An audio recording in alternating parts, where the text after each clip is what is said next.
하나님이 우리를 성숙하게 하실 때는 먼저 좋은 것부터 주시기보다 먼저 꺾으시는 순간이 찾아올 때가 있습니다. 일이 막히는 것 같고 마음이 꺾이는 것 같고 내가 믿음이 없는 것처럼 느껴질 때도 있습니다.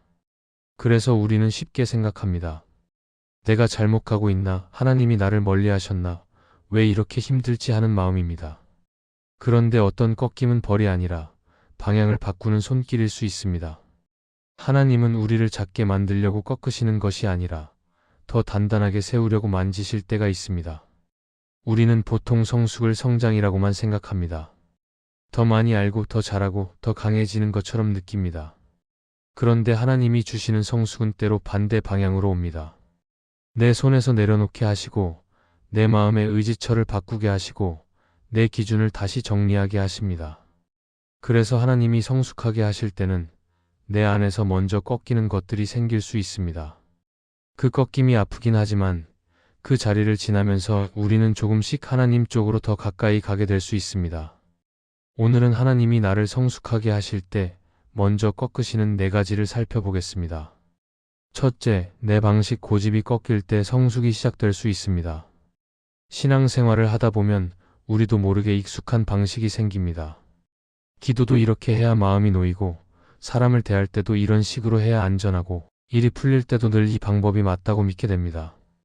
그래서 하나님을 믿는다고 하면서도 실제로는 내가 익숙한 길 위에서 하나님이 도와주시면 좋겠다고 생각할 때가 많습니다.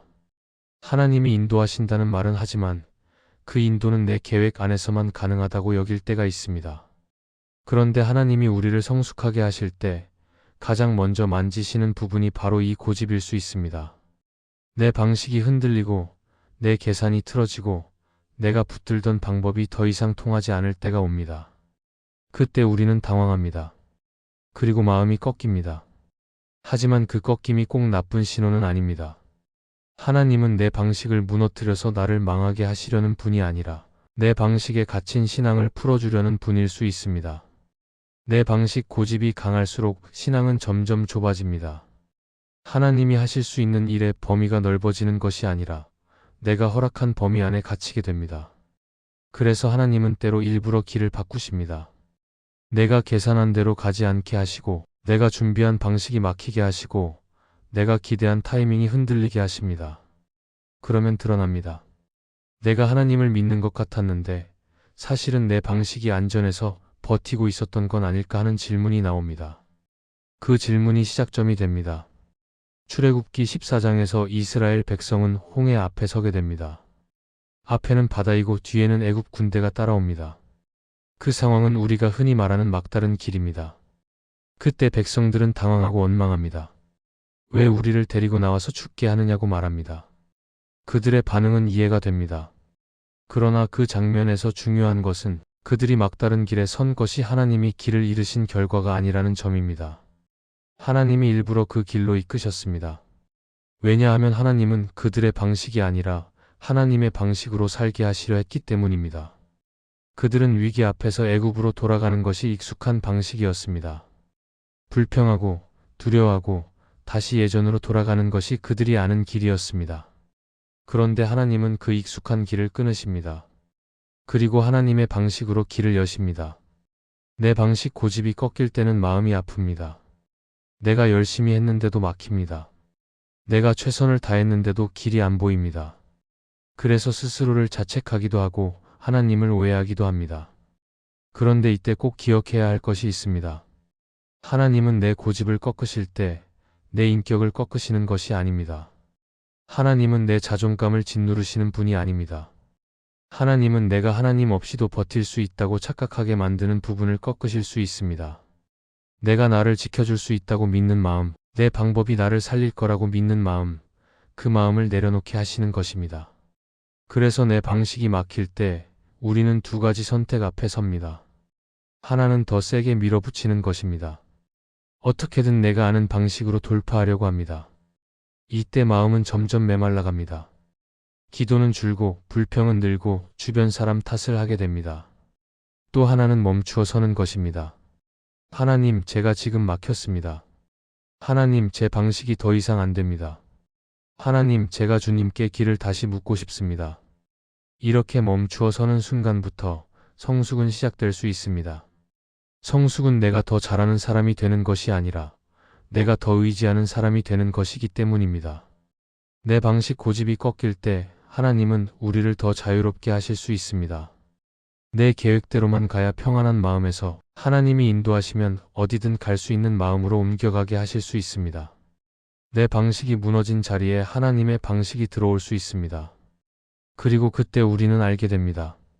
내가 막혔다고 생각했던 길이 사실은 하나님이 새로운 길을 열기 위한 자리였다는 것을 말입니다. 그래서 내 방식이 흔들릴 때 이렇게 기도하면 좋겠습니다. 하나님, 제 방식이 아니라 주님의 방식으로 살게 해주세요. 제가 익숙한 길을 붙들기보다 주님을 붙드는 사람이 되게 해주세요. 그 기도가 우리를 더 성숙한 자리로 이끌어줄 것입니다. 둘째, 칭찬에 의존하는 마음이 꺾일 때 성숙이 시작될 수 있습니다. 우리는 칭찬이 필요합니다. 누군가 내 수고를 알아주고 내가 잘하고 있다고 말해주면 마음이 힘을 얻습니다. 그래서 칭찬을 받는 것 자체가 나쁜 것은 아닙니다. 문제는 칭찬이 힘이 되는 정도를 넘어 칭찬이 내 마음의 기준이 될 때입니다. 칭찬이 있어야만 내가 괜찮은 사람처럼 느껴지고 칭찬이 없으면 내가 잘못 살고 있는 것처럼 느껴질 때 그때 우리는 모르게 칭찬에 의존하고 있는 것입니다. 그리고 하나님이 우리를 성숙하게 하실 때 이 의존이 먼저 꺾일 때가 있습니다. 칭찬에 의존하는 마음은 생각보다 조용히 자랍니다. 처음에는 인정받고 싶은 마음이었습니다. 그런데 시간이 지나면 인정이 없으면 불안해지고 인정이 줄어들면 마음이 흔들립니다. 누군가가 내 이야기에 반응해주지 않으면 허전하고 내가 한 일이 크게 드러나지 않으면 서운해지고 오히려 사람들이 관심을 보이지 않을 때 마음이 풀리는 것처럼 느껴지기도 합니다. 그리고 이 마음이 깊어지면 우리는 신앙도 슬쩍 칭찬 중심으로 살게 됩니다. 하나님 앞에서의 진실보다 사람 앞에서의 평가를 더 크게 여기게 되고 순종의 기쁨보다 인정의 달콤함에 더 익숙해집니다. 그러다 보니 어느 순간부터는 선한 일을 해도 마음이 가볍지 않습니다. 칭찬을 받으면 기쁘지만 칭찬이 없으면 허무합니다. 그 허무함이 쌓이면 결국 지치게 됩니다. 하나님은 이 부분을 그냥 두지 않으실 때가 있습니다. 왜냐하면 칭찬에 의존하는 마음은 결국 우리를 사람에게 묶어두기 때문입니다. 사람의 칭찬은 늘 일정하지 않고 사람의 관심은 오래가지 않습니다. 어제는 박수를 받았는데 오늘은 조용할 수 있고 어제는 인정받았는데 오늘은 잊혀질 수 있습니다. 그런데 내 마음이 칭찬 위에 서 있다면 내 마음도 그때그때 흔들릴 수밖에 없습니다. 그래서 하나님은 때로 칭찬이 줄어드는 시간을 허락하십니다. 아무도 알아주지 않는 자리, 나 혼자만 애쓰는 것 같은 자리, 내가 했던 일이 드러나지 않는 자리를 지나게 하실 때가 있습니다. 그때 우리는 마음이 꺾입니다. 내가 뭐하고 있나, 이렇게까지 할 필요가 있나, 이런 생각이 올라옵니다. 그런데 하나님은 그 순간에 우리를 버리시는 것이 아니라 우리를 더 깊게 세우실 수 있습니다. 마태복음 6장에서 예수님은 사람에게 보이려고 하는 신앙을 경계하십니다. 오른손이 하는 일을 왼손이 모르게 하라는 말씀은 숨기라는 뜻이 아니라 중심을 지키라는 뜻입니다. 하나님은 우리가 사람의 시선을 먹고 사는 존재가 되지 않기를 원하십니다. 하나님은 우리가 칭찬으로 움직이는 사람이 아니라 사랑으로 움직이는 사람이 되길 원하십니다. 그래서 칭찬이 줄어드는 시간은 하나님이 우리 마음의 동기를 정리하시는 시간일 수 있습니다. 내가 정말 하나님을 사랑해서 하고 있는지 아니면 사람에게 인정받고 싶어서 하고 있는지 그 동기가 드러납니다. 동기가 드러나는 순간은 아프지만 그 아픔이 성숙의 시작이 될 수 있습니다. 칭찬이 사라질 때 우리는 진짜 나를 마주하게 됩니다. 누가 알아주지 않아도 나는 계속 할 수 있는가? 누가 박수치지 않아도 나는 하나님 앞에서 정직하게 걸어갈 수 있는가? 누가 칭찬해주지 않아도 나는 그 일을 사랑할 수 있는가? 이런 질문 앞에 서게 됩니다. 그리고 이 질문에 바로 답하지 못해도 괜찮습니다. 중요한 것은 그 질문이 나를 하나님께로 데려간다는 점입니다. 하나님, 제 마음이 사람을 바라보고 있었습니다. 하나님, 저는 칭찬이 있어야 움직이는 사람처럼 살았습니다. 하나님, 이제는 주님이 보시는 것으로 충분한 사람이 되게 해주세요. 이 기도가 나오기 시작하면 하나님은 우리 마음을 새롭게 하실 수 있습니다. 칭찬에 의존하는 마음이 꺾이면 우리는 더 자유로워질 수 있습니다. 사람의 반응이 내 기쁨을 결정하지 않게 되고 사람의 평가가 내 정체성을 흔들지 않게 됩니다. 오히려 하나님 앞에서 조용히 서는 기쁨이 생깁니다. 누가 알아주지 않아도 하나님이 아신다는 사실이 마음을 채워줍니다. 그때부터 신앙은 과시가 아니라 관계가 되고 사역은 성과가 아니라 사랑이 됩니다. 그래서 칭찬이 줄어드는 시간이 오면 이렇게 정리해보면 좋겠습니다. 하나님이 나를 잊으신 것이 아니라 하나님이 내 마음을 더 단단하게 세우고 계신다는 사실을 붙드는 것입니다. 그리고 오늘도 이렇게 기도하면 좋겠습니다. 하나님, 사람의 칭찬이 아니라 주님의 시선으로 살게 해주세요. 주님이 기뻐하시면 충분하다는 마음으로 조용히 끝까지 걸어가게 해주세요. 셋째, 작은 타협을 가볍게 여기던 마음이 꺾일 때 성숙이 시작될 수 있습니다. 우리는 보통 큰 죄, 큰 실수, 큰 사건만 조심하면 된다고 생각할 때가 있습니다. 그런데 삶을 가만히 보면 무너짐은 큰일 하나로 갑자기 오기보다 작은 타협이 조금씩 쌓이면서 찾아올 때가 많습니다. 처음에는 별것 아닌 것처럼 보입니다. 한 번쯤은 괜찮겠지, 다들 이 정도는 하잖아, 지금은 어쩔 수 없어, 이렇게 마음이 말합니다. 그리고 그 말이 자주 반복되면 마음의 기준이 조금씩 낮아집니다. 기준이 낮아지면 양심의 소리가 작아지고 양심의 소리가 작아지면 하나님 앞에서의 민감함도 줄어듭니다. 그래서 하나님이 우리를 성숙하게 하실 때 먼저 꺾으시는 부분이 작은 타협을 가볍게 여기던 마음일 수 있습니다. 작은 타협은 대부분 아주 그럴듯한 이유를 달고 옵니다. 시간이 없어서 그랬다. 상황이 급해서 그랬다. 상대가 먼저 그랬다. 내 마음을 지키려다 보니 그랬다. 이런 이유들이 있습니다. 그래서 우리는 죄책감을 느끼기보다 합리화부터 하게 됩니다. 그런데 합리화가 습관이 되면 신앙은 점점 둔해집니다. 하나님과 멀어지려는 마음이 있어서가 아니라 그냥 편한 쪽으로 조금씩 움직이는 것뿐인데 그 움직임이 쌓이면 어느 순간 하나님이 멀게 느껴집니다. 그래서 하나님은 사랑으로 우리 마음을 멈추게 하실 때가 있습니다. 작은 타협을 아무렇지 않게 넘기던 내 마음에 다시 불편함을 주십니다. 그 불편함은 벌이 아니라 은혜입니다. 하나님이 아직 내 마음을 붙들고 계신다는 신호일 수 있습니다. 다니엘서 1장에서 다니엘은 왕의 음식과 포도주를 거절합니다. 어떤 사람은 이렇게 생각할 수 있습니다. 그게 뭐 그렇게 큰 문제냐, 먹으면 어떠냐, 어차피 바벨론에서 살아야 하는데 적당히 맞추면 되지 않냐고 말할 수 있습니다. 그런데 다니엘은 그 작은 지점에서 멈춥니다. 왜냐하면 작은 타협이 결국 큰 방향을 바꾸는 것을 알고 있었기 때문입니다. 다니엘은 큰 우상 숭배 앞에서만 믿음을 지키려고 한 것이 아니라 일상의 작은 선택에서부터 마음의 방향을 지키려 했습니다. 그는 자신을 드러내려고 거절한 것이 아니라 하나님 앞에서 마음을 지키려고 멈춘 것입니다. 이 지점이 성숙입니다. 성숙은 극적인 순간에만 나타나는 것이 아니라 작은 선택을 대하는 태도에서 더 분명히 드러납니다. 하나님이 작은 타협을 꺾으실 때는 우리 안에 있는 편한 신앙을 건드리실 때가 많습니다.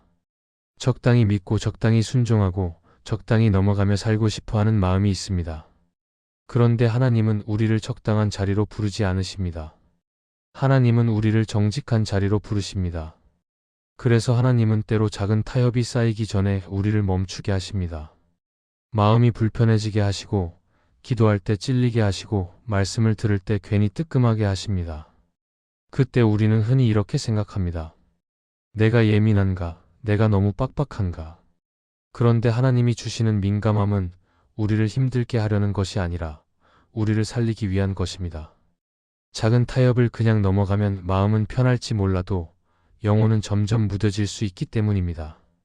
작은 타협이 무서운 이유는 한 번만으로 끝나지 않기 때문입니다. 한 번 넘어가면 다음에는 더 쉽게 넘어가집니다. 그리고 반복되면 기준이 바뀝니다. 기준이 바뀌면 나중에는 죄를 죄로 느끼지 못할 수도 있습니다. 그래서 하나님이 우리를 성숙하게 하실 때 작은 타협을 꺾으시는 것은 꼭 필요한 은혜일 수 있습니다. 하나님은 우리를 완벽하게 만들려는 분이 아니라 진실하게 만들려는 분입니다. 하나님은 우리가 넘어지지 않게 하시기보다 넘어질 때마다 다시 일어나게 하시는 분이지만 동시에 우리 마음이 무뎌지지 않도록 깨어있게 하시는 분입니다. 그래서 작은 타협 앞에서 우리가 할 수 있는 가장 좋은 선택은 바로 그 자리에서 하나님께 돌아가는 것입니다. 상황을 설명하기 전에, 내 마음을 변명하기 전에, 하나님, 제가 지금 편한 쪽을 선택하려 했습니다. 하나님, 제 기준이 조금 낮아졌습니다. 하나님, 제 마음을 다시 붙들어 주세요. 이렇게 고백하는 것입니다. 그렇게 고백하면 하나님은 우리를 정죄하기보다 세우십니다. 그리고 다시 작은 선택으로 돌아가게 하십니다. 오늘 한 번의 정직한 선택, 오늘 한 번의 멈춤, 오늘 한 번의 회개가 내 믿음을 지키는 울타리가 될 수 있습니다. 작은 타협을 가볍게 여기던 마음이 꺾일 때 성숙이 시작될 수 있습니다.